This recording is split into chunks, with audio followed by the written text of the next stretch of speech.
I wanted to talk about that insane fourth quarter that the Heat put up against the Celtics last night in Game Two on a Friday night. They outscored the Celtics 36-22, and there was some crazy playmaking by Jimmy Butler, some defensive collapses by Boston, as we'll see. Um, but yeah, let's get into it.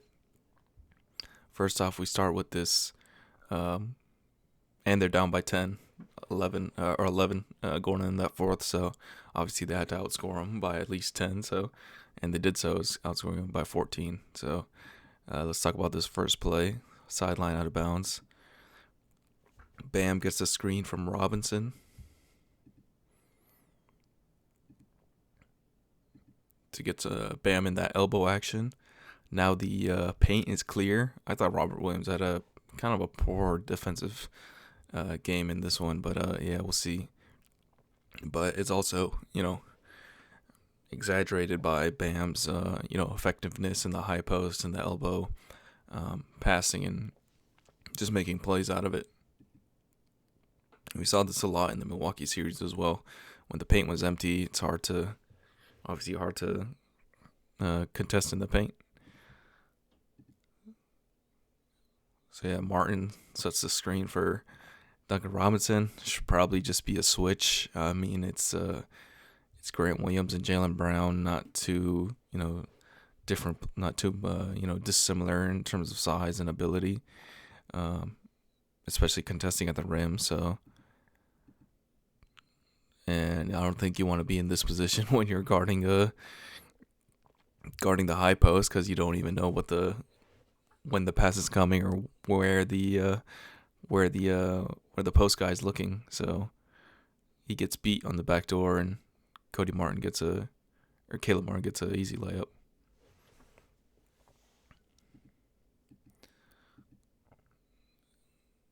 Another play from Martin. They're obviously attacking Grant Williams a lot in this fourth quarter. He can beat him off the dribble. That time they actually do switch. However, like I said, Robert Williams has been kind of poor in his defense, I thought, especially in that second half. And he just mistimes the jump. I'm not sure why he's jumping so early, because if he's going with his left hand, you got to jump off your right foot. So, 99% of the time, unless you're like Kyrie or, somebody else, sometimes they jump off the wrong foot and still get the layup to go. But he jumping off his right foot, he jumped way too early. He's already on the way down, and Martin's just going up. And you see like the floor spread. You see Robinson in the corner, Vincent in the corner, Lowry on the wing. You'll see Miami has this guy always really spaced out, like a couple feet behind the 3-point line, just to extend the defense, obviously, but to also just, I guess, engage this guy, just in case Lowry wants to cut, behind him or baseline. But yeah, you'll see this guy's always spaced out really far. Kind of what the Rockets used to do with like Aaron Gordon and even Ryan Anderson back in the day.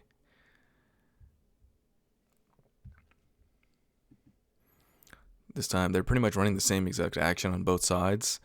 This over here, Robinson is screening for I think it's Vincent. This time Lowry's screening for Martin. You can see they're pretty much running the exact same side. However, on this side, Robinson sees Robert Williams, pretty far low, or there might even be the play that they run. He immediately comes back around, gets the handoff from Bam. Rob Williams is too deep to contest. Jason Tatum is also behind on the play, and he gets a pretty clean look. So once again, you see they're pretty much running the exact same play on both sides. However, on the far side, Robinson comes around. It's probably a design play for Robinson, actually, just to confuse the defense. As soon as he gets his hand off, Robinson's at the free throw line. Jason Tatum not even at the free throw line yet, so it's gonna be a clean look. And similar to Brook Lopez in Milwaukee, he's playing the drop, so he pretty much has no chance to contest.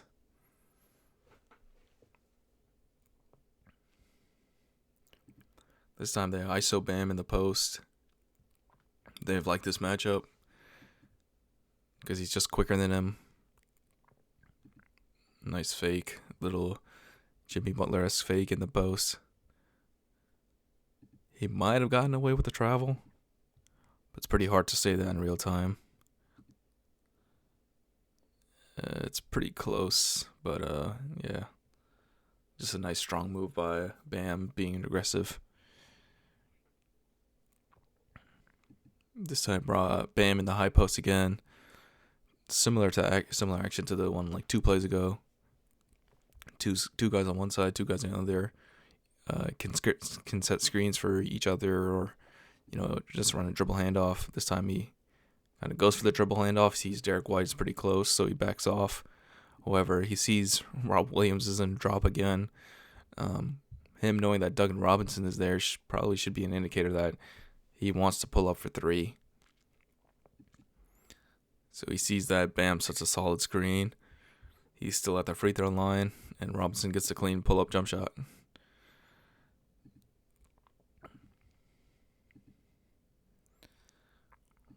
Like, Rob Williams probably got to be a little bit closer. You just got to trust your other guys to play defense right now. It's a 7-point game.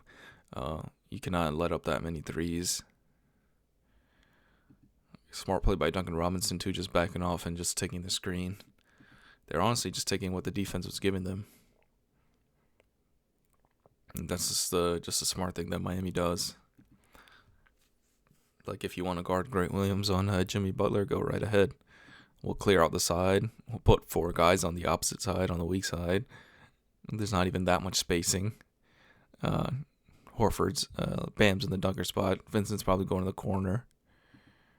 He actually flips his dunker spot and comes to this side. Lets Jimmy go to work.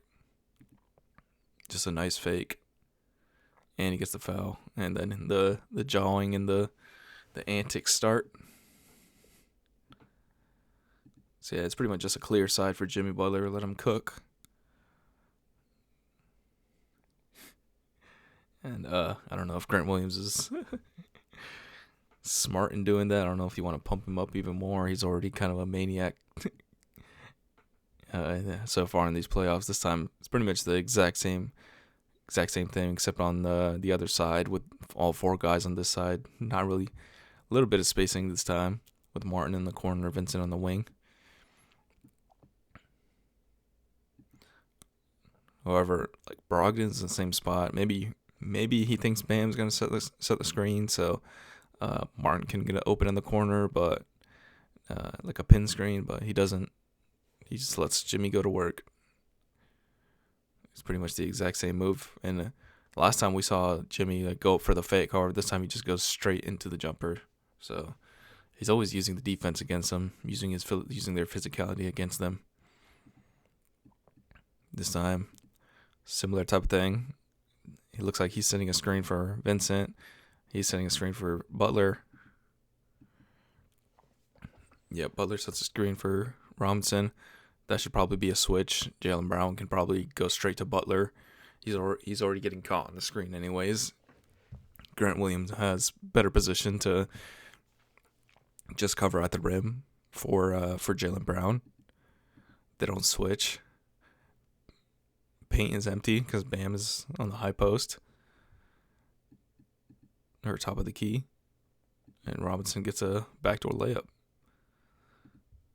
I don't know why they might adjust to the switching these actions more often, but I don't know. For me, it just makes sense to have a switch, especially if Jaylen Brown is involved. It would be different if maybe, I don't know, like Derek White or even Smart. You don't want to give up the height advantage to Jimmy Butler, but Jaylen Brown is definitely big enough to guard Jimmy Butler.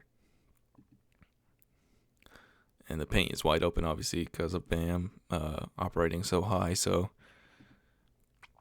Smart is kind of in no man's land. He's not able to recover in time. And Robinson gets another easy backdoor layup. It was twice in this quarter. Another play where pretty much 4 guys are on one side of the play. Jimmy Butler on his own. Once again, Bam's kind of floating in between the two sides of the dunker spot. It's two sides of the paint. Jimmy just goes to work, and he can easily get his shot. This time he goes for the step back. We've seen him fake pivot. We've seen him go straight up, and this time he mixes it up with a step back jumper. And he creates just enough space that Williams can't recover. And Williams, I don't know if the Celtics thought this was a good matchup on Butler, because honestly it kept happening. So I don't know if Williams is athletic enough to keep in front of him.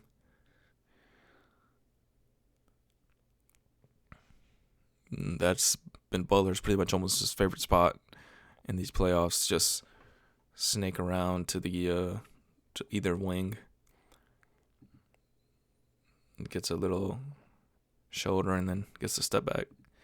And he's talking so much trash to Grant Williams right now. But once again, it's pretty much four guys on one side. This time it's three guys on one side. Butler setting the screen, or Bam setting the screen.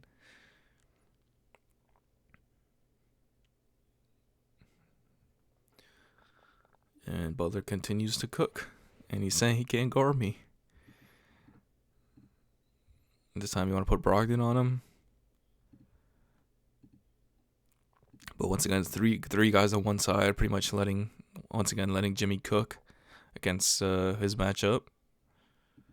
Gets him a couple stutter steps, fake. Brogdon, pretty good defense. However, you see Horford in that position, you probably not very confident about Horford in this position right here. Not able to box out Bam. Bam gets a little swipe move, a little defensive line swipe move on Horford. Gets their offensive rebound and dunks it in, and that was pretty much the dagger for the game. Until that 3-point foul, which is a little questionable, but you take it, I guess, if you're Boston. And then Vincent comes down. This time, okay, Butler's under the rim. He's being guarded by Smart now, so he doesn't have that much space to roam around. I guess they run the play for Vincent. Horford's in the drop. Tatum does well to recover, but gets beat on the step back. And that's pretty much the ball game. But yeah, pretty interesting matchups. Robert Williams is in. Smart is in. Horford is in. So they're running that two bigs lineup, even though Miami wants to space the floor.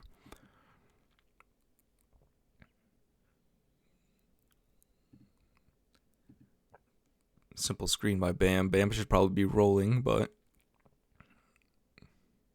I don't know. They the play might have even been for him to throw it back to Bam to throw in a post entry feed to Jimmy Butler, but since Tatum bites pretty hard on the drive, Vincent just takes a jumper and Miami gets another clutch jumper to fall. Even though it's from a role player this time, it doesn't matter. And that's pretty much the ball game, and probably the series, because now Miami won both games in Boston.